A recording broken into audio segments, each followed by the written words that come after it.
Hello and welcome back to my channel. In this video, I'll be talking about how my team got on in the double game week. It wasn't the best, it was quite anticlimactic, but we are on a green arrow, so things are fine. And then I will be talking about some players that are currently on my watch list and of course my team selection for the upcoming blank game week. So let's get straight into it. So I'm filming this before the Liverpool game. As it stands, the rumours are that Darwin is not playing, which is massively disappointing, especially for the Luton fixture, and it's a double. But we are on a green. I've got 84 points. Obviously, I took the hit to bring in Tony. I brought in Ake, Foden and Tony for this game week. Tony, unfortunately, did not pay off. Solanke went and got a goal and assist and 3 bonus points. Tony, unfortunately, only got 1 goal, so he came away from it with 7 points, which I'm mildly kicking myself about, but I really like Tony. He was a fun punt, so I won't dwell on it too much. But at the moment, I've got 1,505 points. My rank is at 344,000. So it's a very small green as it stands. I think about 16,000, 18,000 increase. I'm hoping that tonight's game is fairly quiet because I don't have any players in it whatsoever. I've got 1 free transfer going into the next game week and 1.5 million in the bank. So I have touched on this in a previous video this week, but I will briefly go through how my team got on. Areola, 3 points versus Dubravka's 2, so I'm taking that as a win. I made the right pick, even though we didn't get a clean sheet. Ake was benched in the second fixture against Brentford, which I'm so frustrated about. I went for Ake because I thought he was the nailed one, and I was expecting quite a lot from him. Unfortunately, City didn't keep a clean sheet in their first fixture, and then obviously Ake did not come on at all against Brentford, so I only got 2 points from him. Saliba is holding the rest of the defence up, managed to get a clean sheet from him. Arsenal are on a roll. They're scoring goals, they're keeping clean sheets. I would quite like to double up on Arsenal defence, so that's something I'll be looking at probably around the wildcard time if they keep up momentum. And then Trippier, unfortunately, Newcastle are not on a roll, only 1 point from him. Then coming into my midfield, again, mildly anticlimactic. We got nothing from Richarlison. Foden was pretty flat, and obviously this is the first week that I've brought him into my team, so I was expecting fireworks, and especially as it was a home fixture. But I will take the 5 points, and on the plus side, at least he played. He seems to be immune from Pep Roulette, but hold on, because that could change now that he is in my team. And then Saka, I am so happy with. There's been a lot of talk about Saka. I'm going to go into him a little bit more later on in the video. I've been doing live streams recently, and a lot of people actually took out Saka when he was having his kind of poor run. But recently, we just had double-digit hauls, and another one this game. We got 15 points from him. Turns out he was the captain to go for, but we're happy without Haaland triple captain. At least the chip is out the way. And then Gordon, he's on penalties. Fantastic development. Really pleased with that. So I got 8 points from him. Then Tony, we touched on, 7 points. Goal against Liverpool, nothing against City. Very disappointing. Darwin, well, he's injured.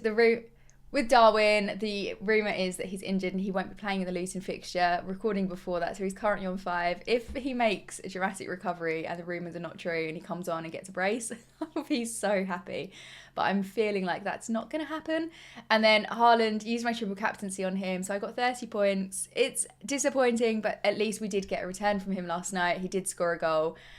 It was a tough one, and I think this is something I need to take into next season, that the triple captaincy chip, maybe not to overthink it or to chase the fixtures. We'll see how Solanke gets on. Obviously, he's got the dreamiest double game week, which I could only pray Haaland would have had. But we'll see. I'm still happy. At least he did get a return, so we'll look on the positives. And then on the bench, Dubravka with 2 points. Estupiñán with just 1. He is a real issue in my team now. It seems like he is out of favour with De Zerbi. He's not getting those starts, and unfortunately not getting those attacking returns either. So I think he's one to be watched quite closely. Palmer only got 2 points, which I'm massively relieved about because I'm always so nervous about benching Palmer. And then Pinnock is out with an injury, which again is something that I need to really look at. My defence in general, I think Saliba and Trippier I can rely on. Ake, I am worried about that rotation now. And then Estupiñán too, it doesn't seem to be getting those starts. So we've got some things to think about in the next couple of game weeks, but no immediate fires to put out. Obviously we have got the blank, but we'll get to my team and the team selection, but I'm pretty well set up, so I'm not panicking too much. But let's get into players that are on my watch list. So I haven't updated my watch list since game week 23 and I thought this is good.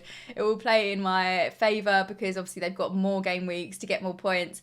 Hasn't really happened. So we'll start off with Taiwo. If you've watched my channel for a while, you know that I've got a real soft spot for Forest. Unfortunately, he did blank in game weeks 23 and 24. However, he got 7 points against West Ham in game week 25. He managed to score a goal then, and he got 2 bonus points.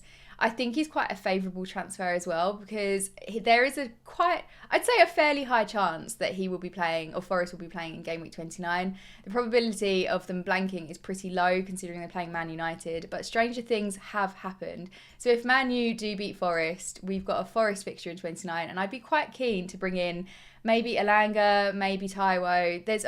I think it'll probably more likely be a midfielder, so probably going for Elanga because my front three is congested at the moment. Or maybe a punt on Gibbs White. He's a really, really good player, but I think fantasy asset-wise, not the best. But I don't know, we're going to have slim pickings in 29, so it could be quite a fun punt. And then Eze, prediction watch list of the year, fantastic. He's been injured since I chose him, so that was a waste of one. And then Gordon, obviously, Gordon is my absolute favourite. He got an assist in game week 23. Unfortunately, he did blank in 24 when there were those injury rumours about him. He ended up playing the full 90, but he didn't get any returns. And then he scored in game week 25 and he got a bonus point. So I'm going to take Gordon as a win. And I think Anthony Gordon is going under so many people's radars. A lot of people did transfer him out when there was that injury scare. But now we know he's on penalties as well. Slightly nervous about him playing up front with Wilson out rather than on the wing. But I feel optimistic about him, and his home record is just ridiculous. The stats of him at home versus away. So I think he's one that you could come in, and he's quite a nice one to rotate on the bench if you're feeling brave enough. I think I'd feel fairly confident benching him in away games, but home games, he is 100% starting. So now let's look at my new watch list for game week 26. There are some players on here that probably won't be a surprise if you watched my previous video, but I've been thinking about it quite a lot. It's quite important to remember that in game week 26, we do have 4 sides that are blanking: Chelsea, Liverpool, Luton and Spurs. So obviously they are absent from my watch list, and they will be absent from my transfer plans this game week. We'll start off with Hwang. He is 5.5 million and he has been playing on my mind all week. He's had 10 goals and 3 assists this season. Wolves have definitely got the best fixture of the week. They're playing Sheffield United, and Sheffield United have conceded the most goals this season with a total of 65. They've got an expected goals conceded of 50.2, which is the worst in the league. So it's the perfect one to target to get an attacker playing against that really, really, really weak defensive side. Also, with Kuna out, Hwang should be playing up front and he'll likely be on penalties. I think he's my favourite midfield option for the blank game week. Obviously, there is discussion about whether or not to go for Neto. I think maybe Neto has slightly more goal threat. He's certainly a lot more consistent with getting assists. But I think Hwang, where he's on penalties, he's £0.2 million cheaper as well. I think he just edges it slightly for me. So Hwang is on there and maybe coming into my team. And then Saka, I know his ownership is so high, but as I touched on, it's come up a lot on live streams recently where people have transferred him out. Now they're not sure whether he's a priority transfer back in. I would say he is.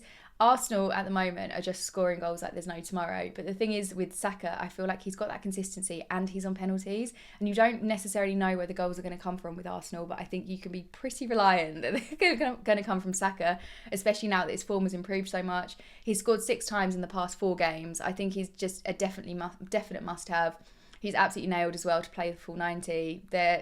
They're doing so well. I'd quite like to double up on Arsenal attackers, but I don't know who I would go for with the second one. So I think the double defence plus Saka is the ticket. Is that a phrase? That is the one to go for. The Newcastle fixture this week also is great to target. Sadly, and this is coming from someone with double Newcastle defence, and I'm questioning everything, Newcastle are so poor defensively. Their defence is really weakened, especially since Joe Linton went out. Since game week 18, they've conceded the most goals in the league with 20 in total. It's a very, very terrifying prospect for Newcastle fans, I think, this week, going against Arsenal, who have scored 58 goals this season, which is the second highest in the league, and they've got next year 52.04. So I think this one just has... This could be... I don't think I'm going to go for it, but potentially a game week to captain Saka as well, because that defence is so poor and Saka is just absolutely flying at the moment. And then my final one, we've got Højlund. Unfortunately, I will not be bringing him into my team because there's just not enough room. But if you have got a space in your front 3, I would definitely recommend bringing him in while he is on this amazing streak. He scored 2 goals against Luton this game week, giving him a total of 7 goals in the past 6 matches. Fulham's coming up, and I can definitely see that continuing. Fulham again, defensively, not the best. It's a huge turnaround considering Højlund blanked in his first 14 appearances this season. He scored 55 points since game week 19, which is the most out of any forward. And since then, his goal conversion has been 63.6%, which is insane. It's probably unsustainable in the long term, but I do think he's a really, really good punt whilst we've... Get on the bandwagon if you can. I wish I could. I can't, but I'll live vicariously through some of you. So do let me know in the comments if you are going to take a punt on Højlund. And then that will take us very nicely to my team selection for the upcoming game week. Right, this is where we need to get serious, people. So obviously I have got a few blankers in my team, and Darwin is the one that stands out the most. And Darwin's probably one, as much as I have enjoyed having him, and he's been pretty good for me in the last few game weeks. If we look at his history, obviously Luton, it's seeming unlikely, but we managed to get a goal against Brentford. He's been getting returns. It's been nice, but it's been an emotional roller coaster, and I'm over it now. So I will be going back, if I go into my transfers, I'll be going back to more, I think, calm, consistent vibes. Ollie Watkins, he is, of course, returning into my team. Watkins has had 161 points this season, which makes him the highest scoring player in the game, with 13 goals and 14 assists and an XG of 12.2. I got away with not owning him for the first week of transferring him out. Obviously, he blanked against Manchester United, only had 2 points. I was feeling good about things. I thought I was going to be able to get away with it in Fulham. Unfortunately not. He did score 2 goals and came away with 13 points, which is really annoying. But the upcoming fixture against Forest is a home fixture, and it's too good to say no to. Forest have conceded 44 goals this season, and it looks as though the Villa home game will definitely add to this tally. And Watkins has a goal involvement rate of 52%. So we've seen he is capable of getting both goals and assists. There is definitely an Ollie Watkins attacking return somewhere in that fixture. So Ollie Watkins will definitely be coming in. And then I've got the dilemma of, do I bring in Hwang? So in game week 29, the current teams that are guaranteed to play are Brentford, Villa, Burnley, Fulham, West Ham, Spurs. I'm reluctant to take out my Spurs player now. Originally, I thought I was going to take out Richarlison and bring in Hwang, but I'm a little bit concerned about doing so because I need to make sure I'm fairly well set up in 29 if I don't end up using my free hit. So now I'm thinking about potentially taking out Palmer, which I'm not feeling fantastic about because they do have Brentford away and then they've got Newcastle at home. But even if they play in 29, they're playing against Arsenal, and I think maybe I could do a punt and go for the Hwang. Because if we look at Wolves' fixtures, these are just the ones you absolutely want to target. And if you want to double up on attack, I'm not against that. Sheffield United at home, then they've got Newcastle, then they've got Fulham, then they've got Bournemouth if they play in 29. I think that's a really nice run, and I think this could come back to bite me, but I think I could rely more on Wolves getting attacking returns rather than Chelsea. And with Palmer, I do really, really like him as an asset. I've been nervous to bench him in recent game weeks, but maybe the time has come to let go. I've seen people bench him in the past and it's turned out terribly. But I think Hwang will be the one that I go for. Obviously, God, can I navigate this?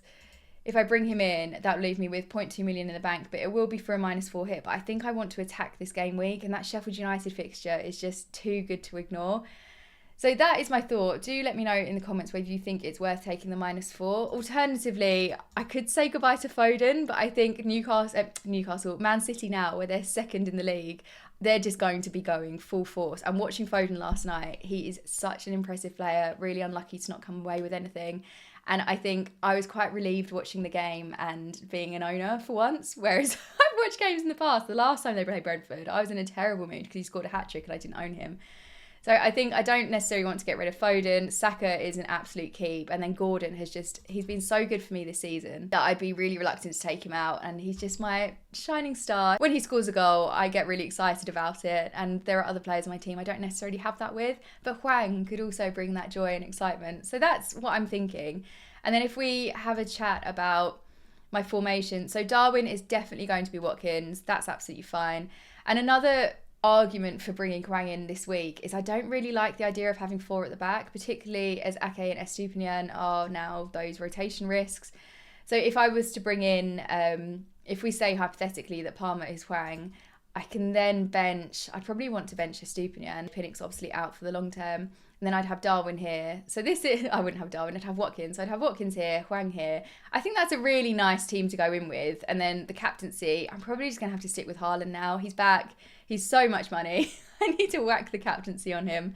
And then vice, I'll probably be going for Saka. But this potentially could change depending on how brave I feel. But I think I'm pretty much set up. So I'll have a nice starting 11 going into the blank game week. Estupiñán on the bench in case Ake doesn't come on. But I feel like the chance of, I think because Ake was benched, he's more likely to play this game week. If that's how Pep thinks, hopefully. If anyone can read Pep's mind, it would be very welcome if you could share your tips with me. But that is how my team is lining up for the game week. As always, do let me know in the comments what you think of it. So there you have it. They are my plans for the upcoming blank game week in 26. I'm feeling relatively confident about it and less nervous about taking hits now. I think we're getting to the end of the season. I'm going to attack and mildly panic, but we're going for the attack method instead. So thank you so much for watching. If you're still watching now and you're not subscribed, please do hit that subscribe button. Don't forget to like the video if you are enjoying the content, and I will see you next time. Bye guys.